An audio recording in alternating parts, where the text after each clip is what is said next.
Hello friends, book रेव पर आप सभी का स्वागत है। आज हम बात करने वाले हैं the first 90 days by Michael D Watkins book के बारे में। अभिजीत एक छोटे से शहर में रहने वाला एक साधारण लेकिन महत्वाकांक्षी इंसान था। कुछ महीने पहले ही उसने एक नई नौकरी ज्वाइन की थी। नौकरी तो ठीक ठाक थी, लेकिन वह कहीं ना कहीं महसूस कर रहा था कि चीजें उसके कंट्रोल में नहीं हैं। ऑफिस की पॉलिटिक्स, नई कंपनी की प्रोसेसेस और वहां के लोग, यह सब उसे कुछ ओवरवेलमिंग किया था। उसने अभिजीत से पूछा, तू इतना परेशान क्यों दिख रहा है? अभिजीत ने उसे सब कुछ बता दिया। कैसे वह नई जॉब में खुद को फिट नहीं कर पा रहा, कैसे हर चीज उसके सर के ऊपर से जा रही है। विवेक ने मुस्कुराते हुए अपने बैग से एक किताब निकाली। यह ले, इसे पढ़, इसका नाम है द फर्स्ट 90 डेज। यह तेरी प्रॉब्लम का सॉल्यूशन हो सकती है। अभिजीत ने किताब को ध्यान से देखा। कवर पर बड़े अक्षरों में लिखा था द फर्स्ट 90 डेज। उसे लगा, क्या एक किताब सच में मेरी जिंदगी बदल सकती है? उस रात खाना खाकर वह अपने कमरे में गया और किताब को खोल लिया। पहला चैप्टर था, तेजी से सीखें, जल्दी से अपनी नई संगठन की संस्कृति, प्रक्रियाओं और चुनौतियों को समझे। Develop a structured learning plan to gather essential information. Efficiently जैसे जैसे वह पढ़ता गया, वैसे वैसे उसे एहसास हुआ कि वह अब तक कितनी बड़ी गलती कर रहा था। किताब ने उसे सिखाया कि किसी भी नई जगह पर खुद को स्थापित करने के लिए सबसे पहली चीज होती है सीखना, और सिर्फ सीखना ही नहीं, बल्कि जल्दी और स्ट्रक्चर्ड तरीके से सीखना। अगले दिन ऑफिस में अभिजीत ने अपने ऑब्जर्वेशन स्किल्स को शार्पन करना शुरू किया। उसने ध्यान दिया कि किस तरह उसके कलीग्स डिसीजंस लेते हैं, कौन सा डिपार्टमेंट किस प्रोसेस को हैंडल करता है और किस तरह की चैलेंज कंपनी फेस कर रही है। उसने अपनी डायरी में नोट्स बनाना शुरू किया, एक स्ट्रक्चर्ड लर्निंग प्लान तैयार किया। उसने तय किया कि हर हफ्ते वह एक नई चीज पर फोकस करेगा। पहले हफ्ते में ऑन ऑर्गेनाइजेशन कल्चर, दूसरे हफ्ते में प्रोसेसेस और फिर चैलेंज। शुरुआत में उसे कुछ ऑनकवर्ड लगा, लेकिन धीरे धीरे उसने खुद में बदलाव महसूस किया। उसे समझ आने लगा कि कौन से लोग उसे जेन्युइनली सपोर्ट कर सकते हैं और किससे कुछ सतर्क रहना चाहिए। एक दिन उसका मैनेजर श्रीनिवास उससे बुलाकर बोला, अभिजीत, मुझे अच्छा लग रहा है कि तुम अब ज्यादा प्रोएक्टिव हो। तुम्हारे क्वेश्चंस अब रेलिवेंट और थॉटफुल लगते हैं। अभिजीत को समझ आया कि यह सब किताब में दिए गए एक छोटे से कॉन्सेप्ट की वजह से हुआ था। अब वह मीटिंग्स में सवाल पूछने से नहीं हिचकता था। जैसे जैसे दिन बीतते गए, अभिजीत ने महसूस किया कि वह ऑर्गेनाइजेशन की पल्स को समझने लगा है। उसे पता था कि कौन सी चीजें कैसे काम करती हैं और कहाँ इम्प्रूवमेंट्स की जरूरत है। उसने यह भी सीखा कि ऑफिस के लोगों के साथ इनफॉर्मल बातचीत करना भी बहुत जरूरी है। वह अक्सर लंच टाइम में अपने क्लीग्स के साथ बैठता और कैजुअली उनकी बातचीत सुनता। इस दौरान उसे कंपनी की हिडन डायनामिक्स के बारे में काफी कुछ पता चला। एक दिन लंच ब्रेक के दौरान उसकी मुलाकात पायल से हुई, जो एचआर डिपार्टमेंट में थी। पायल ने कहा, तुम्हें पता है, तुमने बहुत जल्दी खुद को यहाँ एडजस्ट कर लिया। मैं कई लोगों को देखती हूँ जो महीनों तक स्ट्रगल करते हैं। तुमने ऐसा कैसे किया? अभिजीत मुस्कुराया और बोला, बस एक किताब पढ़ी और कुछ सा अपना माइंड सेट बदला। पायल को क्यूरियोसिटी हुई और उसने किताब के बारे में पूछा। धीरे धीरे अभिजीत ने किताब के पहले लेसन को अपनी डेली लाइफ का हिस्सा बना लिया। उसने समझ लिया था कि किसी भी नई जगह पर जल्दी सीखने का मतलब सिर्फ थियोरेटिकल नॉलेज हासिल करना नहीं है। इसका मतलब है कि कल्चर प्रोसेसेस और चैलेंज को प्रैक्टिकली ऑब्जर्व करना और उन पर एक्शन लेना। वह हर दिन कुछ नया सीखने की कोशिश करता। उसने ऑफिस में छोटे छोटे इनफॉर्मल नेटवर्क्स बनाए। हर डिपार्टमेंट में उसका कोई ना कोई कॉन्टैक्ट था जिससे वह क्रिटिकल इंफॉर्मेशन गैदर कर सके। अभिजीत को अब अपनी कैपेबिलिटीज पर कॉन्फिडेंस होने लगा था, लेकिन उसे पता था कि यह तो बस शुरुआत है। किताब के और भी लेसन्स हैं और उसे उन पर भी काम करना होगा। उसका सफर अभी खत्म नहीं हुआ था, बल्कि यह तो सिर्फ शुरुआत थी। अभिजीत ने अब तक द फर्स्ट 90 डेज के पहले लेसन को अपनी जिंदगी में लागू करना शुरू कर दिया था। अब वह ऑफिस में ज्यादा कॉन्फिडेंट महसूस करता था। उसकी अंडरस्टैंडिंग डीप हो चुकी थी, लेकिन उसे लग रहा था कि अभी भी कुछ मिसिंग है। किताब पढ़ते वक्त उसने दूसरा लेसन देखा था, match strategy to situation STARS framework. यह कॉन्सेप्ट सुनने में उसे कुछ जटिल लगा था। उसे समझ नहीं आ रहा था कि यह उसके काम में कैसे फिट होगा। लेकिन फिर उसने सोचा, पहले इसे समझता हूँ, फिर देखता हूँ कि इसे कैसे लागू करना है। उस रात अभिजीत ने किताब का दूसरा चैप्टर पढ़ना शुरू किया। फ्रेमवर्क के अनुसार किसी भी नई भूमिका को 5 कैटेगरी में रखा जा सकता है। पहला, स्टार्टअप, जहां सब कुछ नए से शुरू करना हो। दूसरा, टर्न अराउंड, जहां असिस्टिंग प्रॉब्लम्स को फिक्स करना हो। तीसरा, एक्सीलरेटेड ग्रोथ, जहां चीजें तेजी से बढ़ रही हो और ग्रोथ को सस्टेन करना हो। चौथा, रिलाइनमेंट, जहां ऑर्गेनाइजेशन की करंट दिशा को सुधारने की जरूरत हो। पांचवा, सस्टेनिंग सक्सेस, जहां सब कुछ सही चल रहा हो और उस सक्सेस को मेंटेन करना हो। अभिजीत ने ध्यान से इस फ्रेमवर्क को पढ़ा और फिर सोचा, क्या मेरी करंट जॉब इनमें से किसी कैटेगरी में फिट होती है? उसने अपनी कंपनी की सिचुएशन को ऑब्जर्व करना शुरू किया। कुछ दिनों के ऑब्जर्वेशन और एनालिसिस के बाद उसे समझ आया कि उसकी कंपनी रिअलाइनमेंट स्टेज में है। कंपनी का परफॉर्मेंस ठीक है, लेकिन कई जगहों पर इनएफिशिएंसी है। कुछ प्रोसेसेस आउटडेटेड लग रही थी और कई लोग चेंज के लिए तैयार नहीं थे। ये एक ऐसी स्थिति थी जहां ऑर्गेनाइजेशन को सही दिशा में अलाइन करने की जरूरत थी। अब अभिजीत ने सोचा, अगर मेरी कंपनी रिअलाइनमेंट स्टेज में है तो मुझे अपनी स्ट्रैटेजी भी उसी के हिसाब से बनानी होगी। लेकिन यह करूंगा कैसे? उसने अगले दिन से स्मॉल स्टेप्स लेना शुरू किया। पहली चीज, उसने अपनी टीम के साथ डिस्कशंस को प्रायोरिटी किया।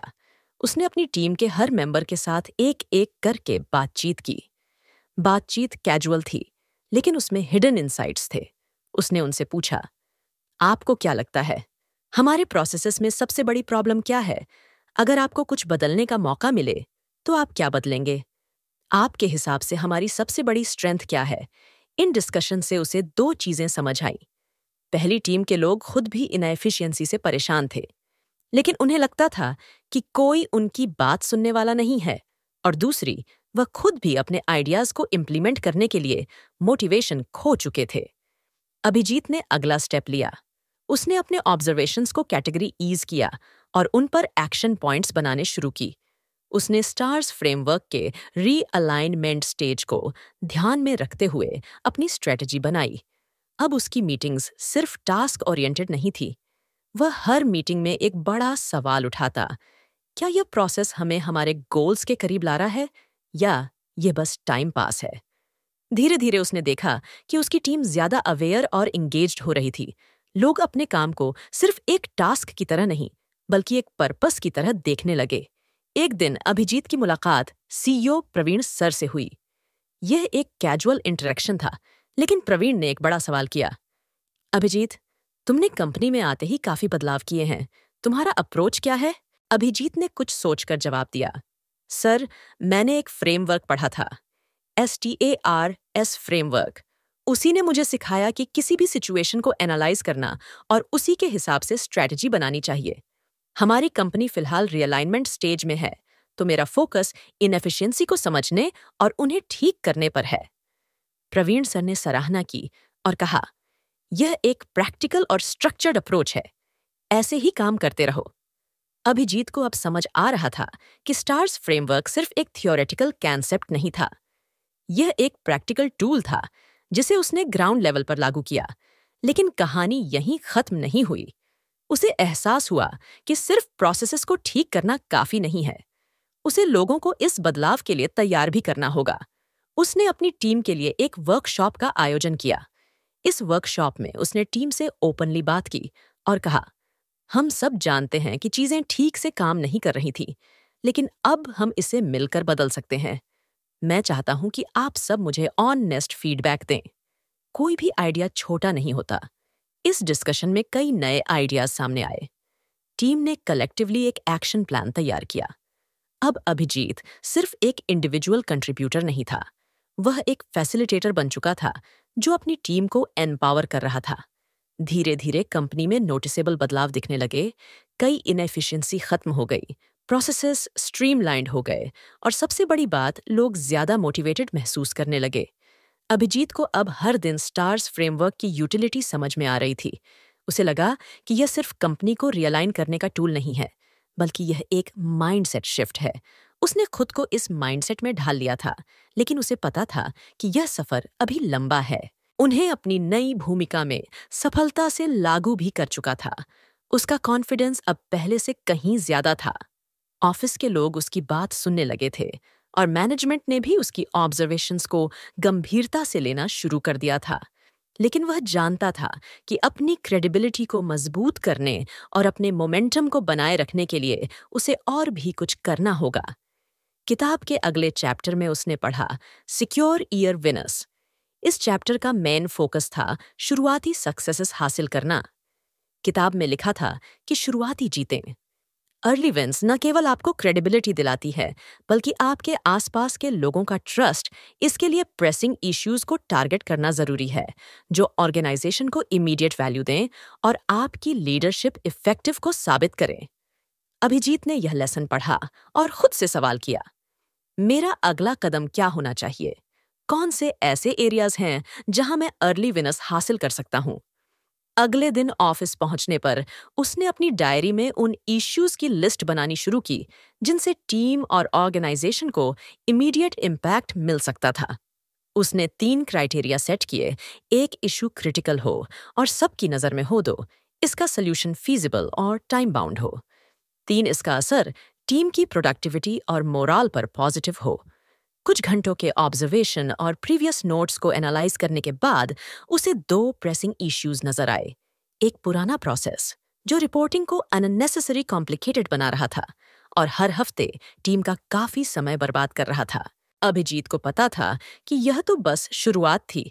उसकी असली चुनौती थी उस क्लाइंट प्रोजेक्ट को ट्रैक पर लाना, जो डिलेज की वजह से सबके लिए एक हेडेक बन चुका था। इस बार उसने अप्रोच कुछ अलग रखा। उसने सबसे पहले उस प्रोजेक्ट से जुड़े सभी stakeholders, team members, client representatives और सीनियर मैनेजमेंट से इंडिविजुअली बातचीत की। उसने सभी की पर्सपेक्टिव्स को समझा। उसे जल्दी ही समझ आ गया कि प्रोजेक्ट डिलेज का मुख्य कारण कम्युनिकेशन गैप्स और अनरियलिस्टिक टाइमलाइंस थे। टीम को क्लाइंट की चेंजिंग रिक्वायरमेंट्स को समझने में दिक्कत हो रही थी और डेडलाइंस प्रैक्टिकल नहीं थे। इस बार अभिजीत ने अपनी स्ट्रैटेजी में ट्रांसपेरेंसी और कोलैबोरेशन को फोकस किया। उसने तुरंत एक क्रॉस फंक्शनल टीम बनाई जिसमें क्लाइंट के साथ सीधा इंटरेक्शन करने वाले लोग और इंटरनल टीम के की मेंबर्स शामिल थे। पहली कोलैबोरेटिव मीटिंग में अभिजीत ने एक ही एजेंडा रखा था, चलो प्रोजेक्ट को रियलिस्टिक गोल्स के साथ रिप्लान करते हैं। उसने सभी स्टेक होल्डर्स को ओपनली कम्युनिकेट करने के लिए इनकरेज किया। उसने क्लाइंट से कहा, हम चाहते हैं कि आप हमें क्लियर रिक्वायरमेंट्स दें ताकि हम समय पर डिलीवर कर सकें। हम आपके फीडबैक को प्रोसेस के हर स्टेप पर इंक्लूड करेंगे। इसके बाद उसने इंटरनल टीम के साथ माइलस्टोन्स को रीडिफाइन किया और रियलिस्टिक डेडलाइन सेट की। अब हर माइलस्टोन पर अकाउंटेबिलिटी फिक्स कर दी गई थी। अगले 3 हफ्तों में चीजें धीरे धीरे बदलने लगीं। टीम और क्लाइंट के बीच कम्युनिकेशन गैप्स खत्म हो गए, माइलस्टोन्स टाइम पर अचीव होने लगे और प्रोजेक्ट ट्रैक पर आ गया। क्लाइंट ने खुद अभिजीत की सराहना की और कहा, आपकी स्ट्रक्चर्ड अप्रोच ने हमारी एक्सपेक्टेशन से ज्यादा डिलीवर किया है। यह अभिजीत का दूसरा बड़ा अर्ली विन था। इस सफलता ने उसकी क्रेडिबिलिटी को मैनेजमेंट और टीम दोनों के बीच और भी मजबूत कर दिया। एक दिन अभिजीत को उसकी टीम ने कैजुअली कहा, आपने जो चेंजेस किए हैं उनसे काम करना आसान हो गया है। पहले लगता था कि यह प्रोजेक्ट कभी खत्म नहीं होगा, लेकिन अब सब क्लियर और मैनेजेबल लग रहा है। अभिजीत को यह सुनकर अच्छा लगा, लेकिन उसने खुद से कहा, यह सब तो बस शुरुआत है। मुझे अपनी मोमेंटम को बनाए रखना होगा और आगे के लेसन्स पर भी काम करना होगा। इस प्रोसेस में उसने कुछ महत्वपूर्ण बातें सीखी थीं। 1 अर्ली विनर्स छोटे हो सकते हैं, लेकिन उनका इम्पैक्ट बड़ा होता है। उसने सभी स्टेक होल्डर्स को ओपनली कम्युनिकेट करने के लिए इनकरेज किया। उसने क्लाइंट से कहा, हम चाहते हैं कि आप हमें क्लियर रिक्वायरमेंट्स दें ताकि हम समय पर डिलीवर कर सकें। हम आपके फीडबैक को प्रोसेस के हर स्टेप पर इंक्लूड करेंगे। इसके बाद उसने इंटरनल टीम के साथ माइलस्टोन्स को रीडिफाइन किया और रियलिस्टिक डेडलाइन सेट की। अब हर माइलस्टोन पर अकाउंटेबिलिटी फिक्स कर दी गई थी। अगले 3 हफ्तों में चीजें धीरे धीरे बदलने लगीं। टीम और क्लाइंट के बीच कम्युनिकेशन गैप्स खत्म हो गए। माइलस्टोन्स टाइम पर अचीव होने लगे और प्रोजेक्ट ट्रैक पर आ गया। क्लाइंट ने खुद अभिजीत की सराहना की और कहा, आपकी स्ट्रक्चर्ड अप्रोच ने हमारी एक्सपेक्टेशन से ज्यादा डिलीवर किया है। यह अभिजीत का दूसरा बड़ा अर्ली विन था। इस सफलता ने उसकी क्रेडिबिलिटी को मैनेजमेंट और टीम दोनों के बीच और भी मजबूत कर दिया। एक दिन अभिजीत को उसकी टीम ने कैजुअली कहा, आपने जो चेंजेस किए हैं उनसे काम करना आसान हो गया है। पहले लगता था कि यह प्रोजेक्ट कभी खत्म नहीं होगा, लेकिन अब सब क्लियर और मैंने जबल लग रहा है। अभिजीत को यह सुनकर अच्छा लगा, लेकिन उसने खुद से कहा, यह सब तो बस शुरुआत है। मुझे अपनी मोमेंटम को बनाए रखना होगा और आगे के लेसन्स पर भी काम करना होगा। इस प्रोसेस में उसने कुछ महत्वपूर्ण बातें सीखी थीं। वन अर्ली विनर्स छोटे हो सकते हैं, लेकिन उनका इम्पैक्ट बड़ा होता है। शुरुआत में टीम कुछ हेजिटेंट थी, लेकिन जब अभिजीत ने अपने ऑब्जर्वेशंस और एग्जाम्पल्स के साथ उन्हें समझाया कि कुछ प्रोसेसेस और ऑर्गेनाइजेशनल गोल से अलाइन नहीं है, तो लोग एक्टिवली पार्टिसिपेट करने लगे।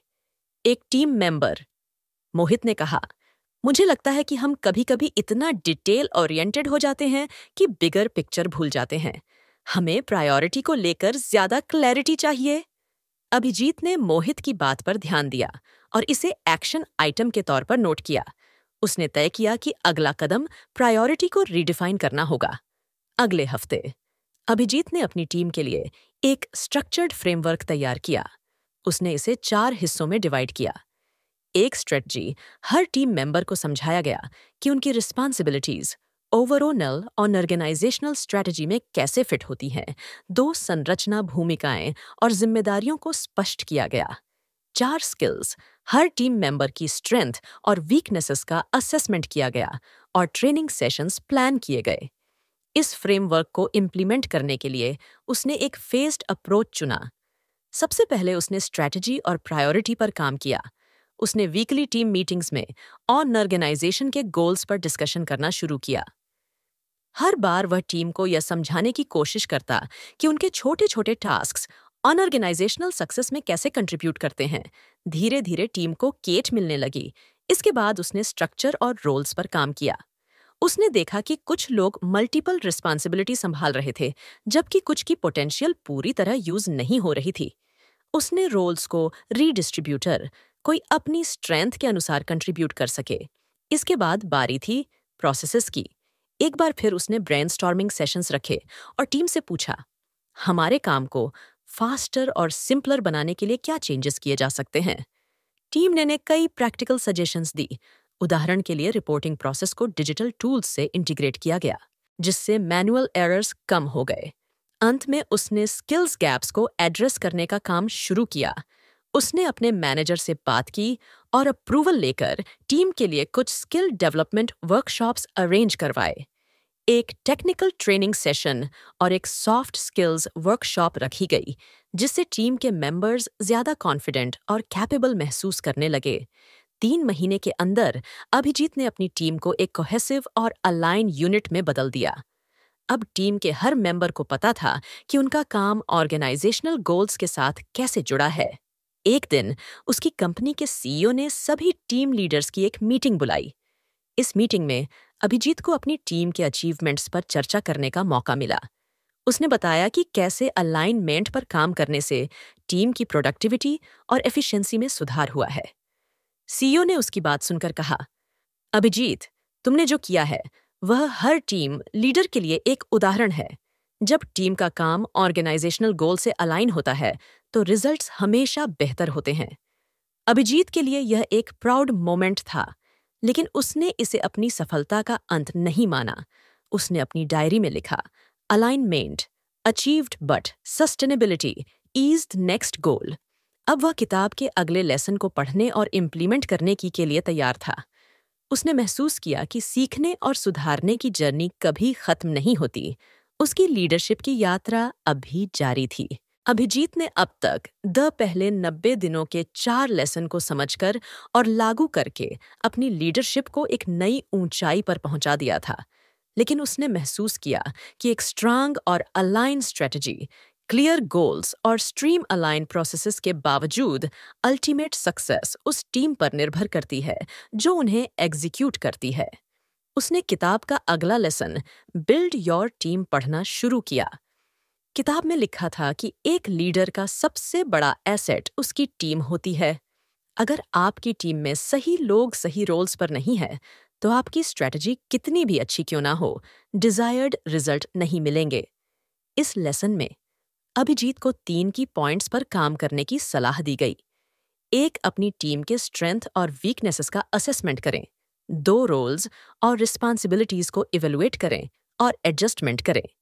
3, टीम को अपनी विजन के साथ अलाइन करें। अभिजीत ने खुद से पूछा, मेरी टीम कितनी सक्षम है? क्या मैं अपनी टीम के हर सदस्य के बारे में इतना जानता हूं कि उनके स्ट्रेंथ और वीकनेसेस को समझ सकूं? उसने इस प्रोसेस को शुरू करने के लिए एक स्ट्रक्चर्ड प्लान बनाया। स्टेप 1, टीम का डिटेल असेसमेंट। सबसे पहले अभिजीत ने अपनी टीम के हर मेंबर के साथ एक-एक करके बातचीत की। यह बातचीत फॉर्मल परफॉर्मेंस रिव्यू की तरह नहीं थी। उसने इसे एक फ्रेंडली डिस्कशन रखा। उसने उनसे पूछा, आपको अपनी करंट रोल में सबसे ज्यादा मजा किस चीज में आता है? आपको क्या लगता है, आपकी सबसे बड़ी स्ट्रेंथ क्या है? क्या आपको लगता है कि आपके पास अपनी रिस्पॉन्सिबिलिटीज इफेक्टिवली फुलफिल करने के लिए सारे टूल्स और स्किल्स हैं? आप अपनी ग्रोथ के लिए क्या नया सीखना चाहते हैं, लेकिन लीडरशिप क्वालिटीज दिखाने में कमजोर था? अभिजीत ने अपने ऑब्जर्वेशंस को सिस्टमैटिकली डॉक्यूमेंट किया और देखा कि टीम के कई मेंबर्स अपनी करंट रोल्स में अंडर यूटिलाइज थे। स्टेप 2, सही रोल्स में। सही लोग अब बारी थी रोल्स और रिस्पॉन्सिबिलिटीज को रीडिफाइन करने की। उसने अपनी डायरी में लिखा, सही लोग सही भूमिकाओं में ये मेरी प्राथमिकता है। अब सबसे पहले उसने मोहित से बातचीत की। उसने कहा, मोहित, मैं देख रहा हूं कि तुम डिटेल ओरिएंटेड टास्क्स में बहुत अच्छे हो, लेकिन प्रेजेंटेशंस और एक्सटर्नल कम्युनिकेशन शायद तुम्हारी स्ट्रेंथ नहीं है। क्यों ना हम तुम्हें रिपोर्टिंग और एनालिटिक्स पर फोकस करने दें, जो तुम्हारा कंफर्ट जोन है। मोहित ने इस बदलाव को खुशी से स्वीकार किया। फिर उसने अंजलि को एक नया रोल दिया। उसने कहा, अंजलि, मुझे लगता है कि तुम्हारे क्रिएटिव आइडियाज को और ज्यादा वैल्यू मिलनी चाहिए। मैं चाहता हूं कि तुम हमारे नए प्रोजेक्ट्स की प्लानिंग और एग्जीक्यूशन में लीड लो।